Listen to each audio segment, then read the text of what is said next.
ఓహ్, అనూహ్యమైన టీ20 ఫలితం. అసలు ఏం జరిగిందో ఓసారి చూద్దాం. ఈ మ్యాచ్కి ముందు ఇండియా వరుసగా 3 విజయాలతో సిరీస్ని అప్పటికే గెలుచుకుంది. కాని 4వ మ్యాచ్లో న్యూజిలాండ్ ఏకంగా 50 పరుగుల తేడాతో గెలిచి షాకిచ్చింది.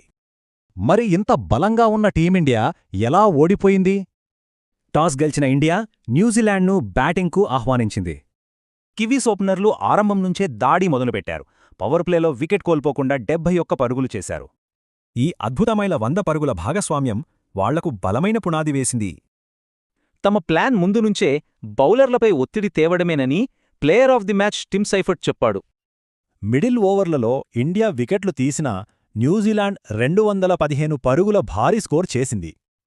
డారిల్ మిచెల్ చివర్లో చెలరేగటంతో చివరి 3 ఓవర్లలోనే 47 పరుగులు వచ్చాయి. ఇక 216 పరుగుల ఛేదనలో ఇండియాకు ఆరంభంలోనే పెద్ద షాక్ తగిలింది.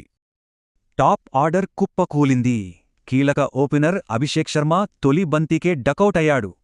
వికెట్లు పడుతున్నా శివం దూబే ఒంటరి పోరాటం చేశాడు. అద్భుతంగా ఆడి 65 పరుగులు చేసి ఇండియాకు కాస్త ఆశలు రేకెత్తించాడు. అది కూడా కేవలం 23 బంతుల్లోనే. అంటే హాఫ్ సెంచరీకి పట్టింది 15 బంతులే. ఈ విధ్వంసకర ఇన్నింగ్స్లో ఏకంగా 7 సిక్సర్లు బాదాడు. అయితే మ్యాచ్ను మలుపు తిప్పిన ఆ 15వ ఓవర్లో దూబే రనౌట్ అయ్యాడు. దూబే అవుట్ అవ్వడంతో భారత ఇన్నింగ్స్ పేకమేడలా కూలిపోయింది. కెప్టెన్ మిచెల్ శాంట్నర్ ముందుండి నడిపించడంతో కివీస్ బౌలర్లు విజయాన్ని ఖాయం చేశారు. ఫలితంగా న్యూజిలాండ్ 50 పరుగుల తేడాతో గెలిచి సిరీస్లో బోణీ కొట్టింది.